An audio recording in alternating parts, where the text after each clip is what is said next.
Kasus guru honorer Supriyani yang menjadi tersangka karena dituduh menganiaya siswa anak polisi di Konawe Selatan, Sulawesi Tenggara, masih menjadi perhatian Wakil Ketua DPR RI Cucun Ahmad Syamsurijal. Dia menyoroti kasus ini dan mendorong agar diselesaikan dengan langkah restoratif justice atau keadilan restoratif. Tidak semua masalah harus diselesaikan lewat pidana. Upayakan terciptanya perdamaian pada kasus hukum ringan. Aparat penegak hukum juga harus memastikan hadirnya keadilan bagi semua pihak, kata Cucun. Kita tentu masih ingat bagaimana Supriyani ditetapkan sebagai tersangka kasus dugaan penganiayaan terhadap siswa oleh Polres Konawe Selatan pada Rabu tanggal 3 Juli lalu. Supriyani kemudian sempat ditahan usai dilakukan tahap 2 penyerahan berkas perkara dan tersangka dari polisi ke kejaksaan. Namun akhirnya, Hakim pada Pengadilan Negeri Andoolo, Konawe Selatan, menangguhkan penahanan Supriyani dengan pertimbangan kondisi tersangka memiliki anak kecil dan statusnya sebagai guru di SD Negeri 4 Baito yang harus menjalankan tugasnya. Cucun pun menilai keputusan hakim sudah tepat. Namun, dia menyayangkan lantaran perkara hukumnya tetap dilanjutkan ke persidangan. Kita bersyukur dengan keputusan penangguhan penahanan ini.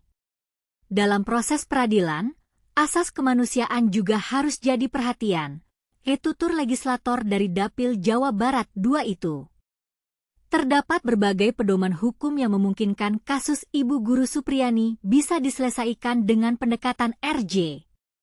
Kita harapkan hakim bisa arif untuk mempertimbangkan dilakukannya RJ pada kasus ini. Salah satu blade yang mengatur penerapan restoratif justice oleh hakim atau pengadilan tertuang dalam Peraturan Mahkamah Agung Nomor 1 Tahun 2024 tentang pedoman mengadili perkara pidana berdasarkan keadilan restoratif. Cucun juga mendukung Kementerian Pendidikan Dasar dan Menengah yang menyatakan akan mengangkat Supriyani menjadi guru pegawai pemerintah dengan perjanjian kerja melalui jalur afirmasi. Apalagi guru honorer seperti Supriyani seringkali berada dalam posisi yang rentan. Karena saat ini guru tidak hanya harus memenuhi tanggung jawab mengajar, tetapi seringkali juga berhadapan dengan risiko hukum yang dapat mengancam karir dan kehidupan mereka, ucapnya.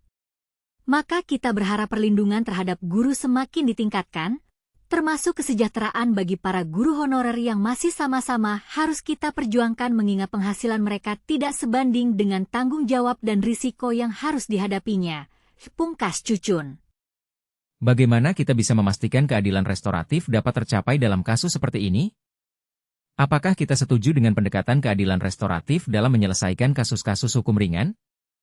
Bagaimana kita bisa memperjuangkan hak-hak guru honorer seperti Supriyani agar mereka tidak lagi berada dalam posisi yang rentan?